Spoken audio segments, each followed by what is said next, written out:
Today's video is sponsored by Squarespace. Go to squarespace.com/AustinEruption to save 10% and start easily making websites today. Stay tuned to hear more. On with the show.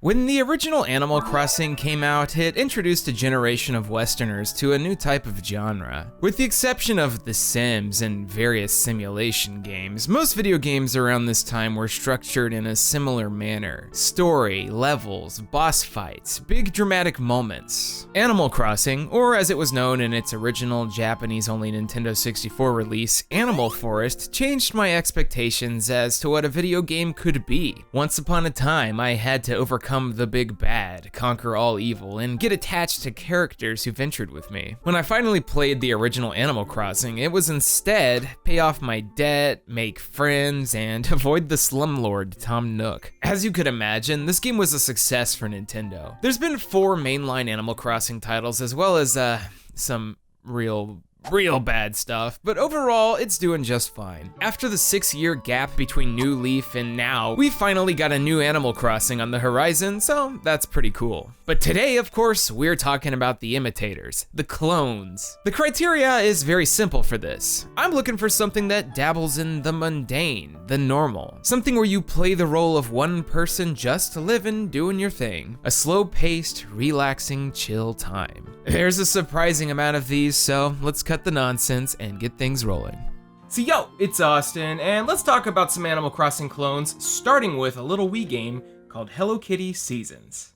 Hello Kitty needs no introduction. You know this face, you probably know Sanrio. I love Agretsuko, but you may not know about Zoo Publishing. If you were a Wii fan though, there's a high chance you've seen their games laying around. It's just a overwhelming amount of shovelware. It's extremely probable that Hello Kitty Seasons is the best thing they've created, as it was easily one of the biggest licenses they tackled. Unless, you know, M&M's counts. Have you ever wanted to hang out with Kitty White? Yeah, that's her real name apparently. How about other cute Sanrio characters like Karopi and Batstmaru? Well, you can, but you shouldn't, because it sucks. Surprisingly, all of the Hello Kitty games are pretty lackluster. It's weird to me that a multi-billion-dollar corporation like Sanrio wouldn't put a little effort into making something good. Well, I mean, with the exception of the life-changing Hello Kitty Online, that is. So, Seasons starts with you making an OC.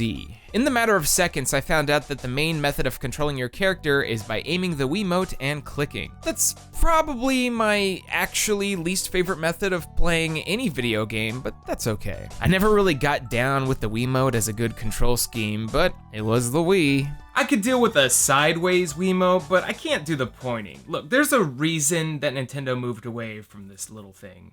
Getting straight to the point, Seasons has you meet up with Kitty where she says hi and then puts you to work. Like, actually. She's like, hello, welcome to Sanrio Town. Now I need you to go say hi to everyone and then plant these seeds, you asshole. Now play a minigame, now go to sleep. It's like Morgana from Persona 5 became the mayor and also a control freak. Yeah, that's right. We have a game trying to do the Animal Crossing thing, but it also yoinked away the free will. Granted, it opens up a little later on, but you're extremely limited by the season system. Every 3 days that pass in your game causes the seasons to pass, cause, well, I mean, the game is called Hello Kitty Seasons. It's not just gonna be summer all the time, nor is it gonna be tied to your system clock. Just 3 days and you're done.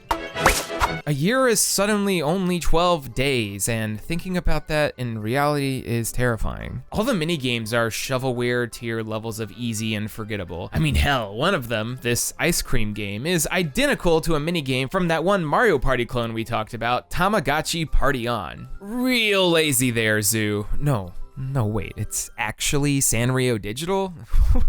Oof. All of the minigames are baby easy. It holds your hand the entire time, which, I mean, it is Hello Kitty. Like this one, where you just toss some fruit into a basket. It's real hard to mess that up, but I still did. Most of the minigames are like this, and they barely give you anything. The character customizations are lackluster. I'm surprised I'm complaining about a nothing game, but this one's like a real nothing game. I don't even think it's possible to fail at all. Once the 4 seasons are over, it just loops, and you're stuck in this Hello Kitty hell for an eternity. But you know what? Some people want that, and for them, I say, enjoy yourself. It's Kitty White's wild ride, and it's never gonna end. Not even when the Metal Gear sound plays.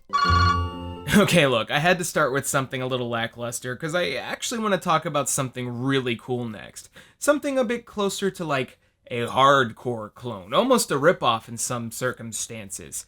Have you ever heard of Magician's Quest: Mysterious Times? I'm gonna say one word to start this off. Acria. Some of y'all may recognize them as the developer of a little game we talked about once upon a time, Sword Art Online Hollow Realization. Yeah, the one with the fan service and However, that's not everything Acria made. They also tossed out a little Vita game called the Caligula Effect that really wanted to be a certain magical Shin Megami Tensei clone. Most of their gameography consists of licensed anime games, but back in 2010, they co-developed a Nintendo DS game called Magician's Quest: Mysterious Times, or in Japanese, Tongari Boshi Tamaho no 365 Nichi, which means pointy hats and 365 days of magic. That's a lot of words. Now, what kind of game could it be?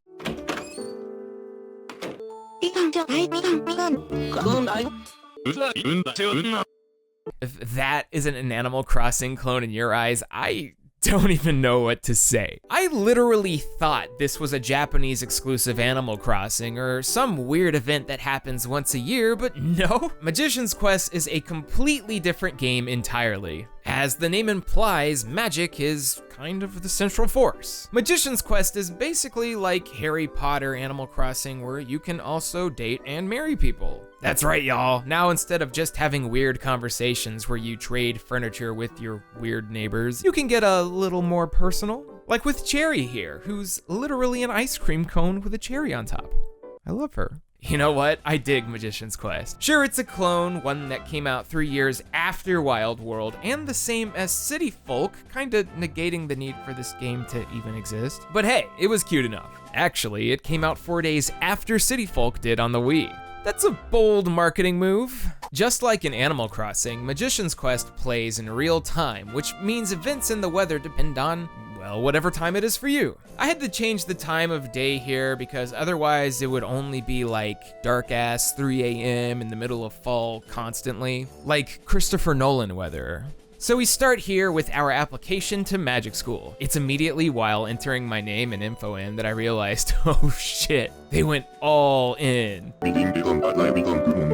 He does the burr burr burr burr thing, just like in Animal Crossing. Damn, no shame. Anyway, here's my tale of a young lass named Uwu Heart Symbol. Rather than answering a few questions and getting your character designed for you, Magician's Quest allows you to do that yourself, so have fun making your cute little wizard. And now it's time to go to wizard school. Some people say you have to remain pure and untouched for 30 years, but playing Magician's Quest seems a little easier than that. You've got to attend class to learn spells, get staves and wands, and learn a bunch of weird stuff that you can do. There's a ton of spells you can figure out, but of course I am gonna use mine for evil. Seeing as how Magician's Quest lets you date people, there's a spell where you can use your insight to find out if someone likes you or not. Turns out Cherry wasn't into me despite us having a long, wonderful evening together. Then someone cast a spell on me and it made me fart.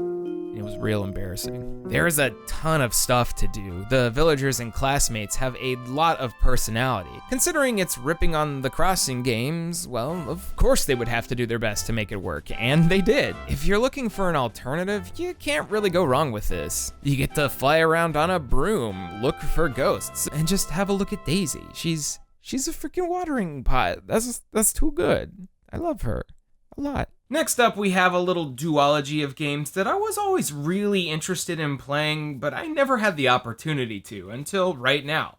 The Disney Magical World games for the 3DS. Yes, sir. By all means of my definition, we've got ourselves a pair of Disney Animal Crossing clones. However, the sequel is basically just an updated version of the original with more content overall, so we're just gonna be talking about that.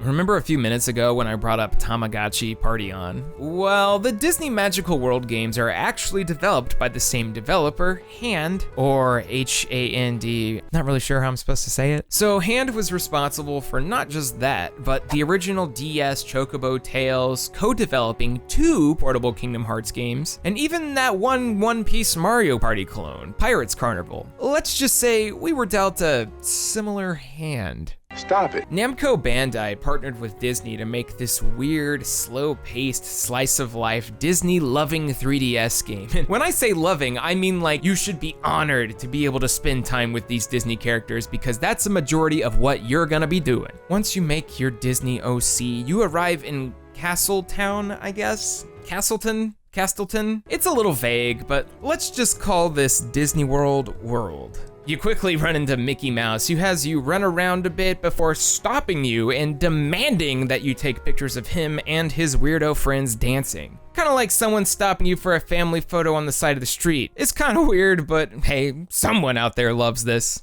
Being extorted by the mouse. Okay, pal.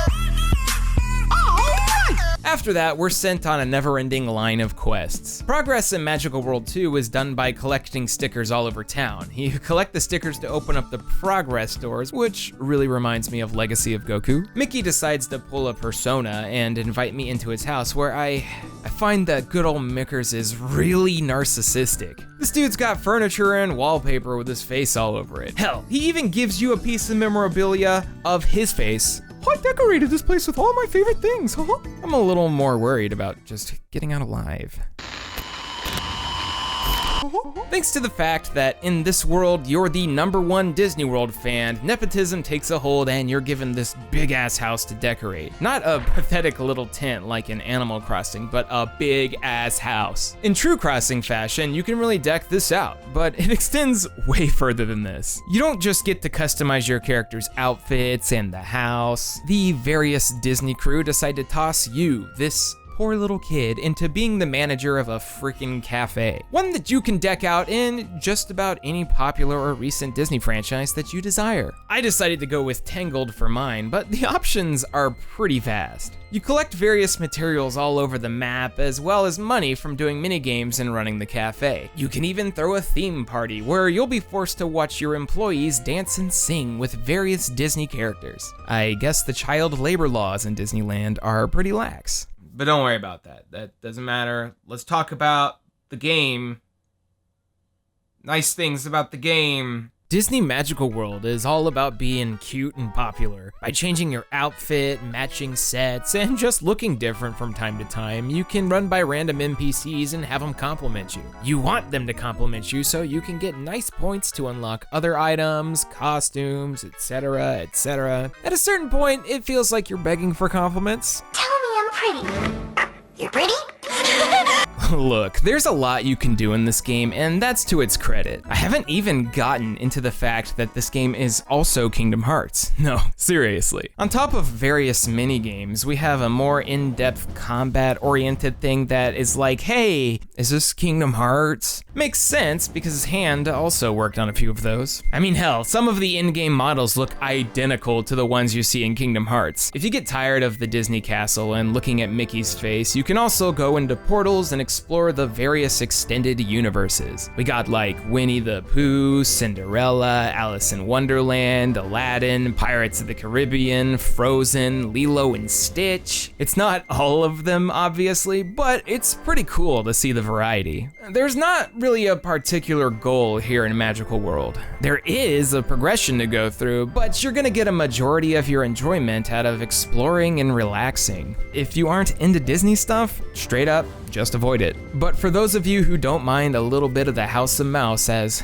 scary as it is, Disney Magical World is a great way to spend some time. It ain't perfect, and it's a little concerning how self-serving it is, but I can go hula dancing. What else do you want? All hail Disney. I think we're done playing nice now, because we're about to move into some uncharted territory. Every game so far has been something that is acceptable, maybe a little rough in some aspects, but, you know, it makes sense as to why it might exist. But the next game that we're doing, God help us. Duck Dynasty for the 3DS. This shouldn't exist. Now, we're no stranger to Duck Dynasty on this channel, as I had talked about that PS3 game a long time ago. But in my negligence, I failed to realize that it wasn't just big boy consoles that got themselves a rootin' tootin' duck blast in time, but also the 3DS. Duck Dynasty for the 3DS was bravely assembled by a developer called Black Lantern Studios, who refer to themselves as immersive gaming gods. I'm just gonna flash a bunch of the games they've worked on the screen right now. You played any of these? Yeah. I thought so. Also, it looks like their website was hacked because it goes from like news to weird spammy looking stuff that has Black Ops 3 emblem editor things. Anyways, Black Lantern Studios would be responsible for changing this into this. Ew. Now, I'm not one to judge art styles here because I'm awful, but I need to know how many people approved this because it's horrifying, especially in game where it looks like a grosser version of that one Notorious Crossing clone, Castaway Paradise. We'll talk about that one another time. So instead of character customization, we're tossed directly into the action as New Guy. The most generic white-looking dude in the world with the most generic name in the world. We've been offered a job at Duck HQ working with legends like Willie, Jace, Jep, and the hella bigoted Phil. Guy's an asshole. Now, I don't want to say that my last video was responsible for Duck Dynasty being canceled, but the dates don't lie. So we take our horrible, ugly, polygonal body on over to the Duck HQ where we meet the crew, and then they send us off to go fishing, chop wood, catch frogs, shoot snakes, and of course, ducks. All while roaming the world using the compass because only having 3 maps to explore wasn't easy enough. You got the town, which is called Duckville, making me immediately think of DuckTales and how I'm gonna mess it up now. The swamp and the forest. The later two have duck blinds, where you'll go and learn the ropes in the world's most boring duck hunt clone. You kill it, Miss K, or grill it. Yeah, you better get used to them talking to you because anytime you shoot a duck, they're gonna yap off. Either something about murder, or being good at murder, or Miss K grilling it. They never stop. You kill it, Miss K, or grill it. You kill it, Miss K, or grill it. Why do they give them full voice acting here, but in the main game, their voices are a bunch of burr. Kind of sounds like they had a total of 10 minutes to record each of their lines for the entire game, and then they used Pro Tools to slap everything else together. You're also given a shovel to go digging. I like how the holes in the ground that you dig in look super similar to the little Animal Crossing cat butts. Anything you dig up, hunt, or catch can be sold to the shop for what they are calling bills, cause, you know, ducks. And you'll use those duck bucks to buy more guns and more duck calls. Also, the name of the gun shop is Rootin' Tootin' Shootin' Shop. No, I don't. The duck calls are used in the shooting galleries to cause power-ups to spawn, which will help you get big points. And I've just described the entire game. Yeah. Duck Dynasty doesn't even try to go beyond this. You have free will, but a majority of the game's progression is done by doing endless fetch quests. All of the cast members, including the wives, will have you doing some mundane quest, and none of them lead anywhere. I'm like getting rid of snakes to get ready for a charity event, only to be thrust immediately into like looking for someone's fishing lure, and it just doesn't stop. Except one time. After the first few batches of quests, the game did a tiny time skip thingy to indicate like a new day had started. From there, I got rid of my blue outfit and turned into this awful looking thing. I guess I'm embracing my inner duck here. According to the bottom screen, it looks like I've started growing a beard, albeit really poorly, and I'm wearing a full camo suit. Camo as a whole can look decent if you know, accessorize with it properly, but not like this. New Guy looks greasy. We kind of look like we smell bad. Like he's got musky stink lines emanating off of him. I mean, I guess that makes sense for Duck Dynasty. This whole thing goes on for I have no idea how long. Listen, I played Duck Dynasty for much longer than I'd like to admit because I just wanted something to happen. But nothing happened. I didn't even get more beard despite multiple characters telling me to embrace my beard. I know I said Animal Crossing clones dabble in the mundane, but this has to be the most nothing mundane experience I've ever had. The soul-sucking nature of having to just run back and forth doing the same 3 tasks gets to you. And before too long, I was hoping Miss K would just grill me. Look, I'm done, but all I can do is rejoice in the fact that there was a Duck Dynasty musical and no one saw it. Brilliant. Let 'em see you in your camouflage. Show it, be you in your camouflage. Alrighty, y'all, there you have it. A couple of Animal Crossing clones. Now,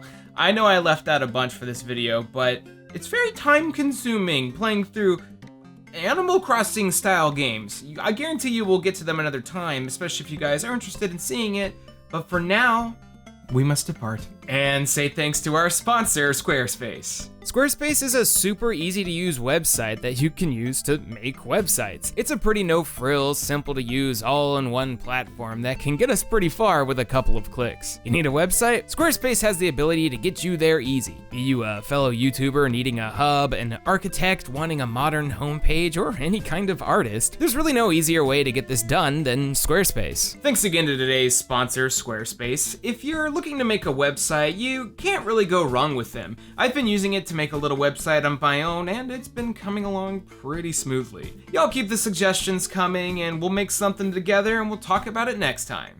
So hey, if you're itching to get started on creating your own website and want to use the best, check out squarespace.com/Austin Eruption or click the link in the description to sign up. Create to your heart's content. That's squarespace.com/Austin Eruption and go get started today. Thanks for watching. Special shout out to my Patreon supporters, Alfredo Ariano, Bela Guerrera, Chase Scott, Christopher Olivia, Flaming Fighter, J Roos, Neoskunk, Jackets, Jacoby Fitzpatrick, Calvin Wong, Legend Gary, Plasma Phoenix, Ronnievile, and Superfly1787. Thank you very much for your generous donations. If you guys liked the video, then hey, why not watch some more? Regular uploads will be resuming until the end of the month, so hang on, cause we got a lot coming. Catch you guys next time.